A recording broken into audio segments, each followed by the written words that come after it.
Yeah, ready to go. Okay, so hello, John. I have to just click got it. Yeah, how are you? Hello, Oliver. How are you doing? So today we're going to talk about the Washerwomen's Bridge in Ballina, I think it is. You're going to tell us about that, but we're also going to discuss about Yeah, women's rights and the suffragette movement in Ireland. So if you want to go ahead there yeah. and Well, educate us, please. yeah, it's in Ballina, County Tipperary, and Ballina. It's beside Killaloo, which is in County Clare. A bridge just um, is separation. They're practically the one town, but one is Ballina and the other is Killaloo. Killaloo is a beautiful town, lovely. Loch Derg is there now. Say Loch Derg is in Donegal as well, where there's meetings going on there for devotions and that in the church. Anyway, but the Loch Derg and Killaloo, Ballina is lovely. But Ballina is it says in County Tipperary, and that's where my mother is buried. Funny enough, in Ballina. Out of Mercer. Now, but there's a pub there named the Washerwomen's Pub, and there's photographs on it about the washerwomen. A lot of people washed their clothes in when the trains were established. Before they were established, they washed them in the rivers, and oftentimes women did it for people that had boarding houses and hotels and that. They did it for them because it was a good thing to do, and they did those, and then they did it for themselves, of course. But when the trains come, uh, they lay on the tracks, Yeah, because the ladies and basically eventually yeah they the lay on the problem. tracks Mm. yeah, they lay on the railway tracks to stop the train going to Board Hill from Ballina. There was a train going to Board Hill. And so the people that established the railway at the time, it was under British rule in the late 1800s or 1860 or something like that, just when the famine had been on, funny enough. Anyways, they had to build a bridge. And then the washerwomen, there's a picture of the washerwomen, and they're down, and about six of them.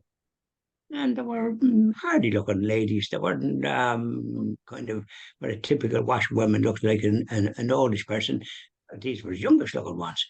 And so we were washing, and they had some kind of board or something like that that they could do whatever they could on them. They had the old style ways of trying to dry them and that and all the rest of it. So it was a tough old job, like so to be bending down in the river, probably doing it in all weathers, summer and winter. So it would have been a tough job for those ladies. Of course, we're lucky here in this country. We have plenty of rivers because we have a lot of rain, and so we have rivers. In other countries, they have rivers, but there's no water in them. Spain, particularly, France is all right that way. France has a lot of rivers, and they have boats on them. I just mentioned that in passing. But this question of the washerwomen, they were ahead of their time because they got what they wanted and they insisted on getting it and they were prepared to do whatever was required. So they were about 50 years ahead of the suffragette movement, which got a lot of publicity in Britain because women hadn't got the vote over there. Hmm. So this is the so-called mother of parliaments. They didn't do much for anybody, did they? And And I wonder, John, we had in Ireland back then we would have had was it the Sunshine Soap Company? I wonder did they use soap to wash the clothes or did they use baking soda or what? And did they use the washing board? why, yeah, yeah, they could have. Well, no, that's a good question. They might have had the sunlight because that was established in some place in England, and then we had it here because I remember sunlight soap being used in our house. So it Yeah. must have been used for washing clothes for all I know. And we It was a big actually look thing. we done a video, I remember as well, on the Sunshine Chambers, which was the home of the Sunshine of the soap company in Essex Quay there in Dublin City, if you remember. So I'm wondering, yeah, That's right. did they use soap or did they use baking soda or what did they use? I know they used the Yeah, washing board. yeah, well, exactly. Well, I have a feeling they might have used this sunlight soap. There was a factory employing about 500 in Sheriff Street in Dublin Mm, for Lever Brothers. That was the sunlight soap. And okay. of course, that's gone. And a lot of these factories that employed a lot of people are gone, I think, since the EU or whatever, maybe the troubles in the six counties. Well, People got afraid that we it happened covered here. yeah, we covered that before. I remember we were talking about the 1955 Free Trade Act. That was the beginning. That was the end of protectionism in Ireland, and then the I economy was don't think they opened were up. protected to the extent. I often think that that's exaggerated in some ways. We had to be self-sufficient during the war, which was up to 1945. So people grew their own vegetables, and we were self-sufficient, and we had our own bread and stuff like that. We were neutral, but we were in a very precarious position because the Germans seemed to be conquering other countries that were supposed to be neutral, and they had no respect for neutrality, and they still have no respect for a lot of things as far as I'm concerned. Hmm. The one is the president of the EU, a German one, has inflicted this hate speech on. I'm just digress there for a bit, but anyways, we're talking about the washerwomen. I always digress, don't I? These were hardy So women. These were they were hardworking hardy women. women, and our women were great. What they did, because I don't think there was too many men doing any washing, and they should have. They're supposed to be stronger, aren't they? But the women were doing all this. That was tough work because they would have to be kneeling down or something. And well, Hmm. when the summer and winter, it couldn't have been too well with all the rain that we have here. And Absolutely. they wouldn't have been waiting for a dry day because they'd have to go ahead and do it and probably have some clothing to try and protect themselves from the wet. Yeah, I'm just So wondering, it John. was tough going. I'm just wondering. So these ladies anyway, they lay down the tracks. So obviously, when the train tracks were laid down, was this what happened? Maybe that they said, look, maybe they were stopped from going across the tracks to the river. Was that what happened? And then they built a But they couldn't bridge. get no, they couldn't get down to the river for some reason because it stopped them from doing it. So whatever way, well, they lay on the tracks anyway. So they had to build a bridge, and the bridge is still there that was built, and they were able to do their washing then in comfort down below when the bridge was built. So it meant a bit of expense Hmm. for to facilitate them, and which was a good thing. And I admire them for their courage in sticking to what they were doing because they were doing a tough job. There was a lot of manual labour attached to it. And don't forget the convents. When they give great employment to women that would have been doing the washing in this condition, and you give them they had laundries and proper equipment, so they were indoors, so they weren't getting around it outside. We don't hear about these advances, and the nuns gave great employment and a proper wage to these people. They weren't they weren't just having to do it and hope for payment for whatever crowd were doing it because people mightn't have been as quick to pay what these women were doing. We don't know that story, but They I were know very. myself from experience. Getting They were, paid by people was often a different thing when I was supplying people. this is the thing. But the Yeah, thing is, you're talking there about your spot dog food, your business. yeah. The What I thing. was saying. I know, Yeah, yeah. The thing is, these ladies actually were very, very brave as well. I suppose, look, they shouldn't have messed with them. Anybody who's going to stand by a river all day, washing clothes in the freezing cold in all weathers, as you say, is obviously a different kind of person and a very hardy kind of person. But they are also, correct. they were very, very courageous ladies because it can take to stop a train. A train just can't stop like a car, okay, or a horse. um, it takes a mile for a train to stop if it's at speed. Okay. Well, then, of course, it was only starting from Ballina, so it wouldn't Oh, be. right. And if you remember the famous Are you right there, Michael? Are you right? The West Clare Railway. The Yeah. Clare people, would think about that being portrayed like as if the train could stop for whatever reason, and well, if there was nothing going on, they went stop the train, went to have a look at it. It was Hmm. in the Quiet Man. And you're right there, Michael. You're right. So they weren't in a hurry in these trains, Uh, uh, uh. and they wouldn't have been going that fast. So Allegedly, what I'm wondering, John, then is so you had these ladies in Ballina and they were washing the clothes, and obviously the train station was fairly near. You were saying it exactly. was fairly near. Okay, so they So obviously they they were couldn't start when they saw them ones on the train. they'd get off to a bad start, a slow start, because these ladies, which was great, fantastic, it was a great idea. So this Fantastic means, story, yeah. but this means on the bigger picture as well, of course, that there's ladies all over Ireland, not just up in Ballina, anywhere there's a river, there's somebody washing clothes. Could very well be. Oh, Yeah, well, it would have been them toys, but now, of course, we have all mod cons, washing yeah. machines and that. I have a washing machine there, and I'm able to wash my clothes and put them in there when I have sufficient John Malone, for the use. I was told by somebody in Kells that they seen you washing your clothes down by the river and you were only pretending you have a washing machine.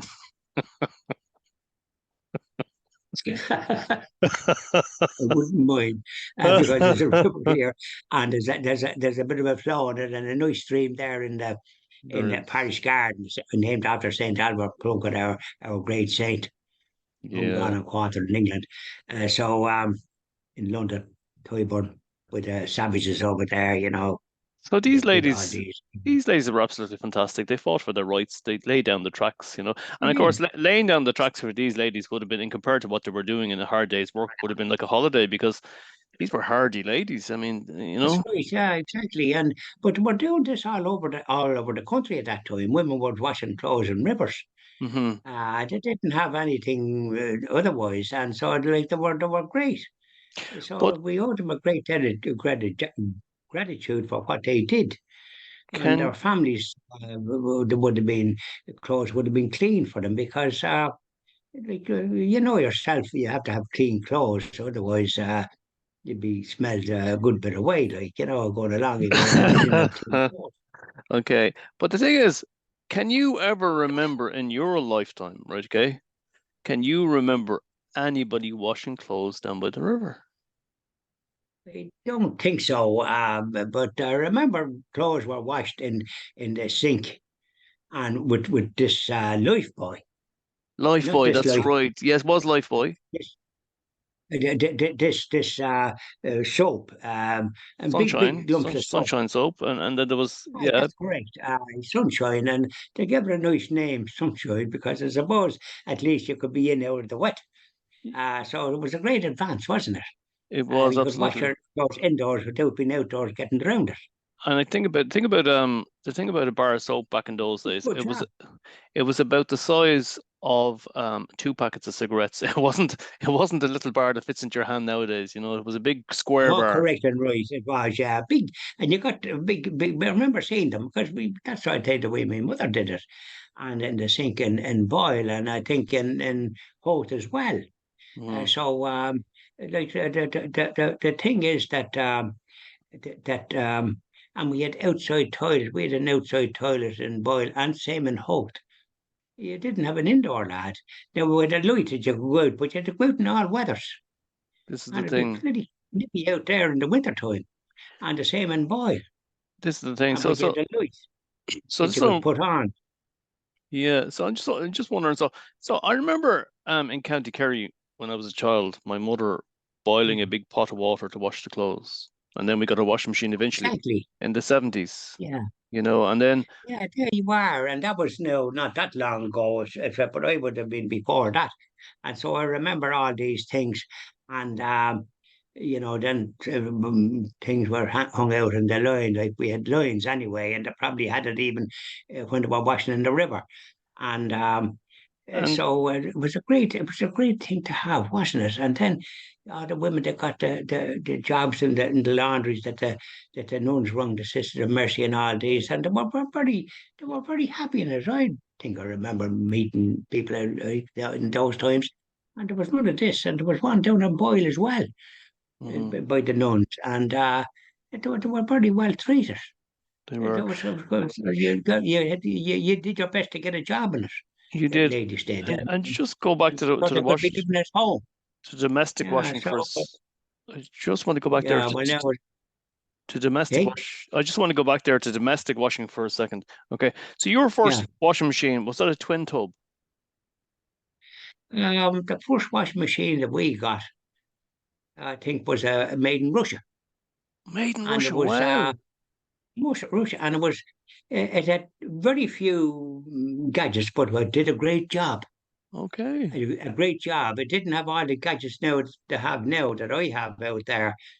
All sorts of gadgets, And can you remember and the too name of it? many gadgets. Can you remember the name of it at all? I'm sure I could, but no, not just from the top of my head. Okay, okay. It was a water house. It was some kind of a name, but it was made in Russia.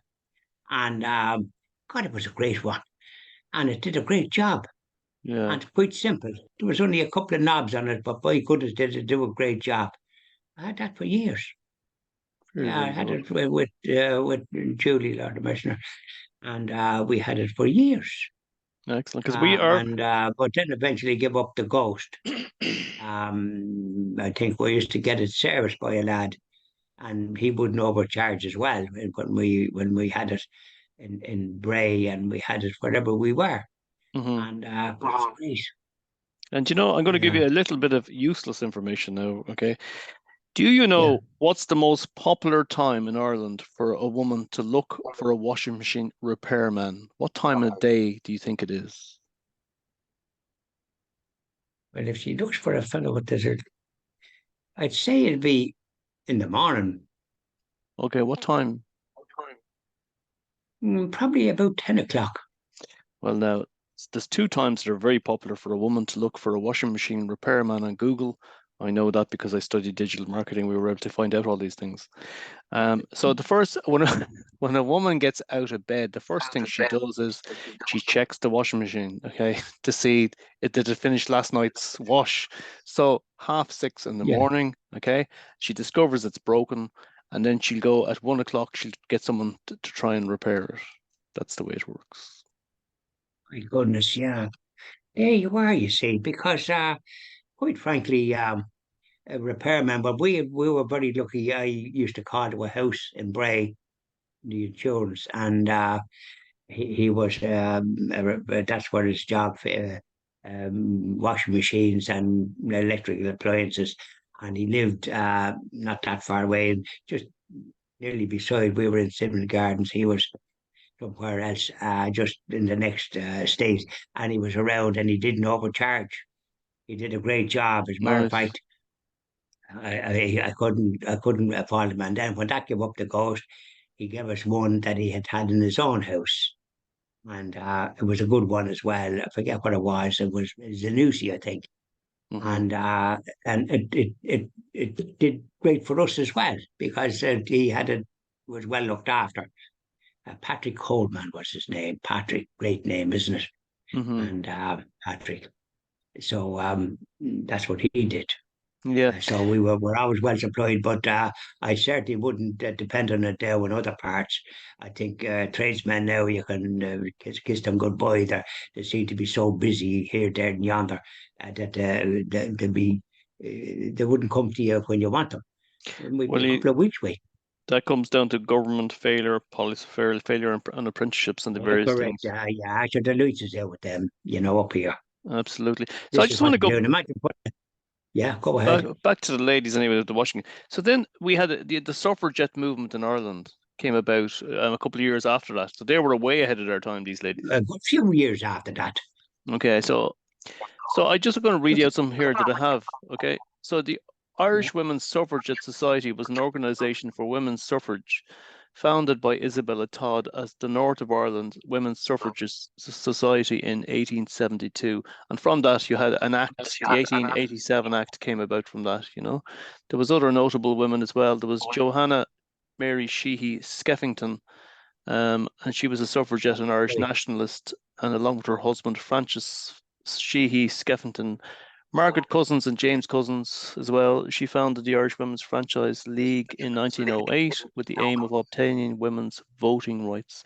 Wow, so there was quite a lot going on 100 years ago. Yeah, but we were under the British at that stage, and they did the worst job possible. Hmm. They denied the Irish culture, they denied the Irish history, they didn't teach Irish and Gaelic, and that unfortunately it survived in Connemara and in other parts of the country, Hmm. particularly down in Waterford, down in some peninsula down there. And only for that it would have been disappeared. And now that we have this English, it's spoken more widely in other countries, but we had the Gaelic, and we could have easily picked up English, but we should have been allowed to be taught the Gaelic. But the British were the most ignorant and aggressive individuals that ever hit shoe leather, and they pride themselves on some other old nonsense, but they were actually you could compare them to savages. Oh, They were that bad. Yeah. okay. So that's it. Yeah. I think these ladies were fantastic, and they were the beginning of the women's Oh, I rights admire them. movement. Yeah. The women, if it wasn't for them, we wouldn't be here. Sure, we wouldn't, Absolutely. And and they did great work, I have to say. And they're still doing great work. They are I indeed. admire them. So Yeah. well done, ladies. And sure, look, we'll Well have done, it. ladies. Three cheers for the ladies. Hip, hip, Hip hooray. Hip, hooray! hip, Hip hip hooray. Hip, hooray! hip, hooray. Hooray! Right, John Malone, Right we on. have to do more videos because, as I say, the nation is waiting for your next video. Okay. Right. Right. Thank Okay. you very Cheery much. boy. Thank you. Bye bye. Thank you very much, Oliver. Thank you.